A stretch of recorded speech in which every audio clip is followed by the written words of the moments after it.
में कितने बच्चे पढ़ रहे हैं? राज्य में 30 लाख बच्चे प्राइवेट स्कूल में बिहार में पढ़ रहे हैं, जिसमें मात्र हमारी 12 लाख बेटियां पढ़ रही है और 18 लाख हमारे लड़के पढ़ रहे हैं। इस प्रमाणित करता है आंकड़ा कि आज भी हमारी बेटियों की तरफ अभिभावक का ध्यान कम है। अभिभावक का ध्यान कम रहे हम मानते हैं, लेकिन बिहार की सरकार और बिहार के मुख्यमंत्री जी का ध्यान कभी कम नहीं होगा। लड़कियों को आगे बढ़ाने की दिशा में जो कुछ भी करना पड़ेगा वो काम हम लोग करेंगे और लड़कियां जहां तक पढ़ना चाहिए उनको मदद भी पहुंचाएंगे और हर प्रकार की मदद भी उनको कर रहे हैं। तो आप सोच लीजिए, लड़कों और लड़कियों में तुलना जब करते हैं तो बेहतर परिणाम कौन देता है? सरकारी स्कूलों में पढ़ने वाली बेटियों का रिजल्ट बेहतर होता है। जब इंटर का रिजल्ट, मैट्रिक का रिजल्ट जब होता है तो टॉप रोड में 5 से 6 हमारी बिहार की बेटियां रहती है और बेटियां वही हमारे सरकारी स्कूलों में पढ़ करके हमारे टॉप 10 में हमारा सम्मान बढ़ाने का काम करती है। बेटों पर खर्चा ज्यादा और बेटियों पर खर्चा कम, लेकिन सरकार का खर्चा बेटियों पर ज्यादा, लड़कों पर भी है, लेकिन बेटियों पर थोड़ा ज्यादा ध्यान है कि उनके परिवार के लोग इस बात को समझे बेटा और बेटी में अंतर करने की जरूरत नहीं। यही आपसे कहना चाहते हैं, देश का पहला राज्य बिहार है जहां हमने 41,000 बेटियों को पुलिस में भर्ती किया। अगर ये हमारी बेटियां पढ़ लिख कर आगे नहीं बढ़ती, बिहार के मुख्यमंत्री अगर नीतीश कुमार जी नहीं होते तो हमारे आधा से ज्यादा बेटियां घर में चूल्हा फूकती, चूल्हा से ऊपर घर के आंगन से बाहर नहीं निकलती। आप सोच सकते हैं कि आज हमारी बेटी आज 41,000 डीएसपी बनी है, दरोगा बनी है और सिपाही में हमने भर्ती किया है। ये ऐसा इसका जोड़ा अभी तक देश का कोई राज नहीं लगा सकता है। ये हमारी महिला सशक्तिकरण की दिशा में हमारी सोच है, जो सुखदेव बाबू कहते थे। अगर सुखदेव बाबू की सोच को, उनके सपनों को अगर किसी ने उतारा है तो उसका नाम नीतीश कुमार जी है, उसका नाम बिहार की सरकार है और बिहार की सरकार ने 20 वर्षों में काम करने का काम किया। हमने तो महिलाओं को और सशक्त बनाने का काम किया है। मैं जिस विभाग का मंत्री हूँ उस विभाग में महिलाओं को सशक्त बनाने का दायित्व मुख्यमंत्री ने मुझे दिया। राज्य में अभी 2006 से लेके अभी 2025 तक हमने 11 लाख स्वयं सहायता समूह बनाया। हमने स्वयं सहायता कितना बनाया? 11 लाख। पहले गांव में काम करते थे, अब शहरों में भी कर रहे हैं। शहर के भी जो हमारे गरीब माता और बहनें हैं उनको भी स्वयं सहायता में शामिल किया और 1,40,00,000 परिवार को उसमें शामिल किया है। और 1,40,00,000 परिवार अब किसी महाजन के सहारे चलने वाली नहीं है, ये खुद महाजन का काम करती है। अगर इनके बच्चे बीमार पड़ते थे तो महाजन का सहारा लेती थी। महाजन देखता था कि इस गरीब के बेटे का बीमारी क्या है, देखता था कि बड़ी बीमारी है, ज्यादा पैसा लग रहा है तो 10 रुपया सैकड़ा सूद मिलता था। लेकिन देखता था कि छोटी बीमारी है, दूसरे लोग भी इसको पैसा दे सकते हैं, तो 5 रुपये सैकड़ा से कम में गरीब को सूद नहीं मिलता था। और सूद भी मिलता था तो उनके जो गहने हैं, उनका जो बर्तन है वो भी गिरवी रख के दिखाना पड़ता था गरीब लोगों को। आज हमारी जीविका की दीदियों को अगर किसी को जरूरत है 5,000 का, 2,000 का, 10,000 का, 15,000 का, 20,000 का, तो न किसी बैंक में उनको जाने की जरूरत है और न किसी महाजन के पास जाने की जरूरत है। 1 रुपये सैकड़ा पर उनको हम सूद पर पैसा देते हैं और महिलाओं को आगे बढ़ाने की दिशा में काम करते हैं।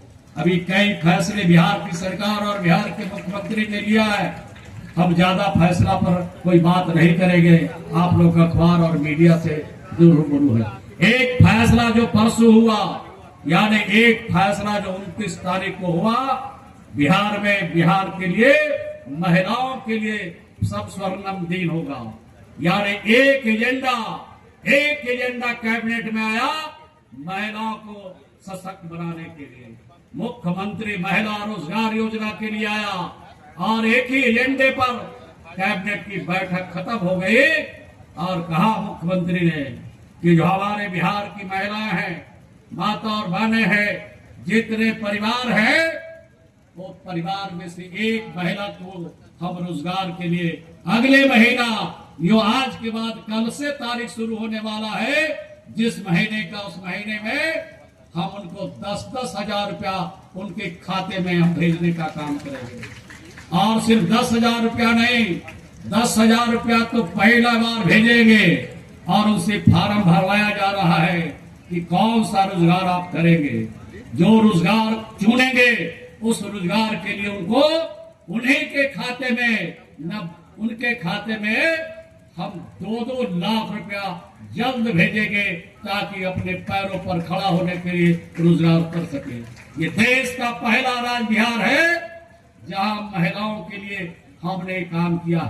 सामाजिक परिवर्तन है, लोगों का सम्मान है, महिलाओं की घर में इज्जत बढ़ी है। ये काम बिहार की सरकार और बिहार के मुख्यमंत्री जी ने किया है। इसका जोड़ा देश का कोई राज्य न भी लगाया है और न निकट भविष्य में लगा सकता है। ये काम हम लोगों ने किया। बाकी तो सब काम जानते ही हैं। 35% आरक्षण का काम, भर्ती का काम, शिक्षक नियोजन का काम, राज्य में महिला सशक्तिकरण का दिशा में काम आप सब लोग जानते हैं। मैं सिर्फ इतना ही कहना चाहता हूँ, सुखदेव बाबू जिसके लिए पैदा हुए थे, सुखदेव बाबू के दिल में अरमान था कि हम शिक्षा की अलग जगाए, तो शिक्षा की अलग जगा रहे हैं। हमारी माता और बहनें बड़ी तादाद में शिक्षा का काम, शिक्षण का भी काम कर रही है, प्रशिक्षण का भी काम कर रही है। हमारी बेटियां पढ़ाई के लिए भी काम कर रही है। ज्ञान के क्षेत्र में हम जब बढ़ेंगे तो बिहार हमारा तरक्की करेगा, बिहार विकास करेगा, बिहार उन्नति करेगा।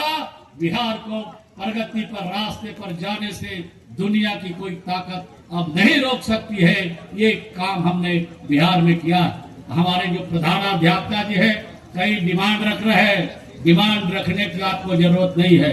कौशल कुमार जैसा सांसद इस विद्यालय का जब अध्यक्ष है तो आपको डिमांड रखने की जरूरत नहीं है। राज्य सरकार ने कहा है, मुख्यमंत्री ने कहा है, राज्य में हमारा जितना प्रखंड है 534 प्रखंड है।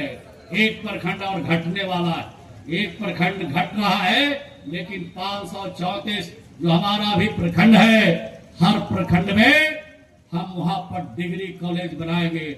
डिग्री कॉलेज के लिए जहां जमीन मिलेगा वहां भी बनाएंगे। हमने तो काम जब शुरू किया था, सत्ता और शासन जब नीतीश कुमार जी के हाथ में आया तो हमने बताया आंकड़े के हिसाब से कि हमने 23,863 विद्यालय की स्थापना किया।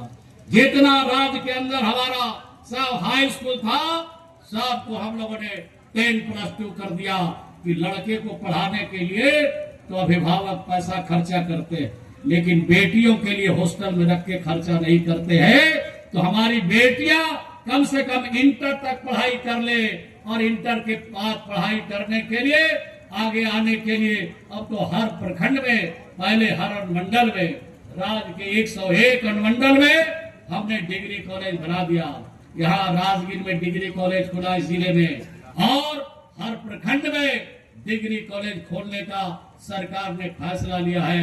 जमीन की बंदोबस्ती की जाएगी, जमीन निकाला जाएगा, और जहाँ जमीन मिलेगा वहाँ डिग्री कॉलेज भी खुलेगा।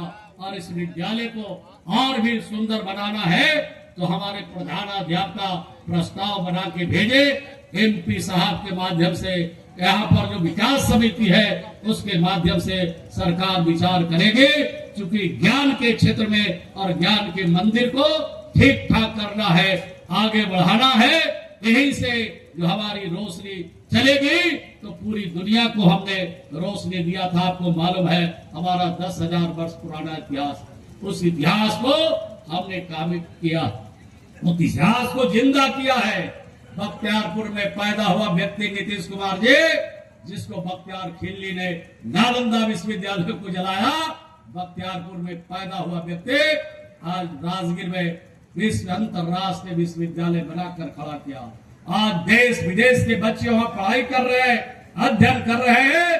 तो ज्ञान के क्षेत्र को हमें बढ़ाना है और इस क्षेत्र को बढ़ा करके हमें आगे बढ़ना है, बिहार की तरक्की करना है, बिहार का विकास करना है।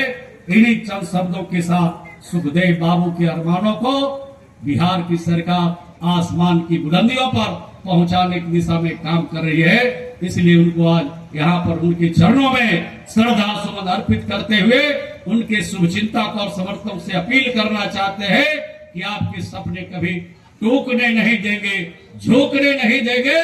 जब तक बिहार में नीतीश कुमार जी मुख्यमंत्री है, आज हमारा शिक्षा का झंडा लहरता रहेगा और देश और दुनिया में हम अपनी पहचान बनाने के लिए काम करते रहेंगे। यही शुभकामना के साथ अपनी बात को समाप्त करते हुए उनके चरणों में, सुखदेव बाबू के चरणों में श्रद्धा सुमन अर्पित करते हुए अपनी वाणी को विराम देते हैं। बहुत बहुत धन्यवाद।